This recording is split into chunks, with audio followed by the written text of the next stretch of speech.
There is one thing that I think every female entrepreneur should know about, and it is how to sync your menstrual cycle with your business. I have been doing this for years, and once you tap into the different phases of your cycle and coordinate it with the tasks or things that you're doing in your business, you're able to be more productive and really lean into that energy when you have it, but also know when to rest and when to pull back. So in this episode, I am just going to be sharing everything that I've learned over the past few years. And when I first started my business, this was exactly when I learned about cycle syncing. And I feel like I shared so much about it on my stories. I've even done some podcast episodes about it. But now I'm really sharing the lessons I've learned along the way and how I actually put it into practice for my business. And so just to make sure we're all on the same page, this is exactly what cycle syncing is. So during the menstrual cycle, there are 4 unique phases that are happening. Day 1 of your cycle actually starts with your period, which can last a few days. Then we move into the follicular phase of the cycle where you're starting to get energy, feel really good, which then leads us into ovulation. And this is when you're at your peak. This is when you're at your prime. This is when you have all the energy, all the glow, for obvious reasons. And then you end off your cycle in the luteal phase. And this kind of has the rep for being that PMS phase where you're groggy, you're tired, you're grumpy, you just don't have the best energy as you're going into your period. And with those being the 4 main phases of your menstrual cycle, I kind of like to think of it as we have your follicular phase and ovulation, which is when you are energized, when you are social, when you are able to tackle things, when you're feeling creative. And then there is the luteal phase and your period, which is maybe when you want to have less things on your calendar, you're wanting to rest a little bit more. Maybe you're not wanting to go to a lot of events or functions or have a lot of calls on your calendar. Or maybe you just want to take a personal day and simply just rest. One of the best parts about entrepreneurship is that you're able to honor those cycles and actually run your business through your feminine energy versus the masculine energy of pushing and grinding 24/7. Because, of course, men have that energy all of the time. They don't have those ebbs and flows throughout your cycle. So when we try to do that, when in reality, our body is going through so many changes throughout the month, that is really when we're tired, we're burnt out, we're feeling uninspired, we're feeling creative, we feel like we can never get things done. And so essentially, cycle syncing is taking that knowledge about your cycle and adapting how you run your business week to week, day to day, to really lean into it instead of work against it. It's obvious I am not a period expert. I am not a doctor, so I will definitely leave some of my favorite resources if this is totally new to you and you want to dive into this more. But I essentially use the fertility awareness method, which means I wear my handy dandy Oura ring, which tracks my temperature. And so it essentially syncs my temperature every morning into the Natural Cycles app on my phone. And that is how I track my cycle. And I will be honest, I've used other apps in the past and I've kind of did the fertility awareness method, but using Natural Cycles with Oura is literally an FDA birth control method. So it is just as accurate as anything else for preventing or planning pregnancy. But even more importantly, it's giving me really accurate data on what phase I am in my cycle. And I have a referral link for Natural Cycles and for Oura, so I'll definitely leave that in the description if you want to learn more, in addition to all the other cycle syncing goodies that I have. But now I want to get into just chatting a little bit more on how I actually put this into action. So the first thing is I always put my period on my calendar. So one of the great things about using a period tracking app like Natural Cycles is you can have predictions of when your periods are going to be. If you have a regular period, give or take, it's going to be pretty much on the money. So I like to block that off in red, period. So I know exactly when I'm going to be not only on my period, but even a few days before that, when I'm actually going to be in that luteal phase of my cycle. And my project manager, Danny, we love Danny, also sees this on my calendar. And so essentially what me and her are both doing is we are deciding what to put on my calendar, when to say yes to things, how many calls to have on my calendar, when I'm focusing on certain tasks, when I'm even launching. We're making all of those decisions based on when I'm on my period and when I'm in that luteal phase. So for example, when I'm in that luteal phase and when I'm on my period, I'm going to avoid speaking engagements, virtual and in person, attending events. I also never recommend launching during this phase. No, please do not do that to yourself. I also just like to keep my calendar light in general. If I can have no to little calls during that time, that is the ideal for me.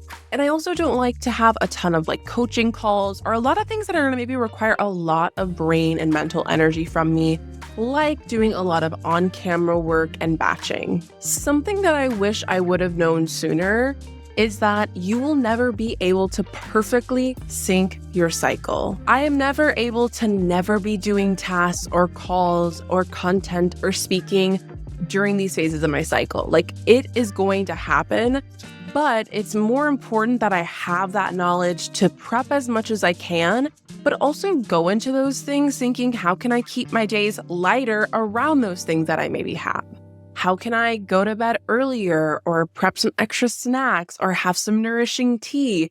How can I still infuse that rest and that slowness that I may be craving so I can show up better when I need to and not go pushing things? And even during my period, I like to keep that flexibility because especially in the first 1 to 3 days of my period, I usually like to fully rest. That is really what our bodies want to do, is literally rest. I know everyone's different, but for me, I want to rest. I want to have my cozy tea. I want to have the chocolates, the heating pad, the whole 9 yards. I will literally not work for those days. Even if it's something that's not urgent or it feels appropriate that I can reschedule, I will totally take a sick day and reschedule. And that's something that I hold to my team as well. If they feel like they're maybe coming on to a period headache or any of those types of things, I think there's no need in pushing through it. It will only get worse. And as someone who got into cycle syncing because I was having a lot of bad period symptoms,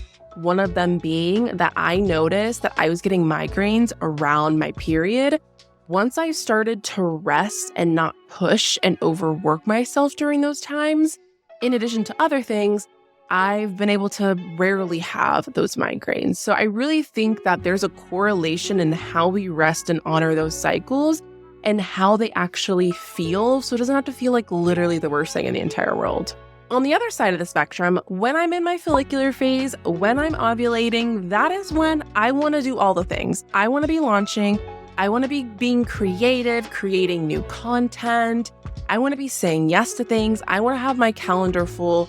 I want to do all of those high energy things. And it's important to identify what are those things that you really want to lean into that energy for. For me, it is 100% creating, batching, ideating content, launching, being visible, speaking, all of those things. I am in my prime in those phases. So it's really important to lean into that.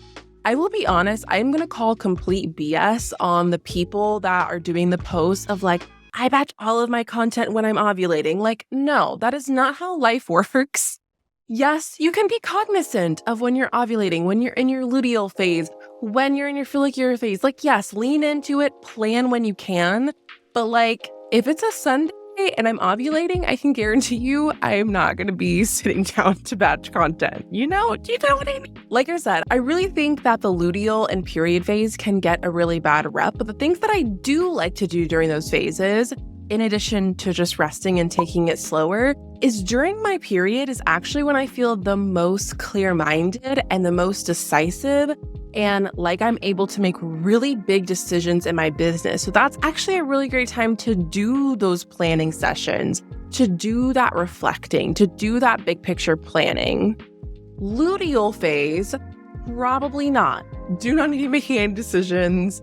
Yeah, you know what I mean? Do you know what I mean? So to wrap things up, we talked about cycle syncing, which essentially is taking those 4 phases of your cycle, your period, the follicular phase, ovulation, and the luteal phase, And we are taking how you're feeling, your energy, and what's going on hormonally in those different phases. And we are being really intentional with how we take that information and what we're actually doing in our business during that time. So there's certain tasks that I might not want to do. There's other tasks that maybe I want to lean into. And sometimes it means working a little bit more or completely logging off and working a lot less. So if you take anything from this episode, it is that if you have a cycle, I highly recommend tracking it. Even more so, I definitely recommend looking into natural cycles, especially with using Oura Ring as a birth control method that you can really use to have a really accurate look at your cycle. So you can then use that information to block things off on your calendar, add more things onto your calendar, and really make sure you're leaning into your feminine energy as a CEO instead of working in your masculine energy and pushing and grinding when that might not be what the phase of your cycle is calling for. And the biggest takeaway that I hope you have that I wish I would have known when I first started cycle syncing is that it will never be perfect. There is going to be times during your period or your luteal phase where you're going to have to do things in your business that maybe you wouldn't prefer, but how can you honor your energy? How can you rest? How can you give yourself the things that you need? And the other side of things is that it is completely unrealistic that literally on the day that you are ovulating, you are going to be batching all of your content, creating all the things, launching all the products.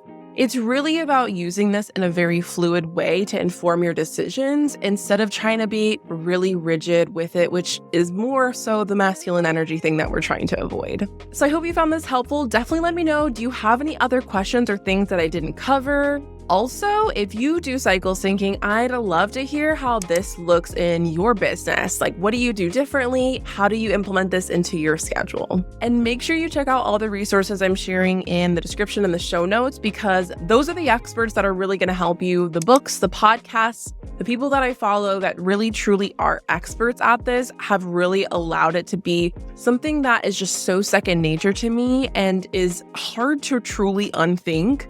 Like, even my partner knows, and we all use it. We all cycle sync. And so I really think it is like the most life-changing information you can have if you have a cycle, if you're a woman. So definitely check out those resources, and I'll see you in the next episode.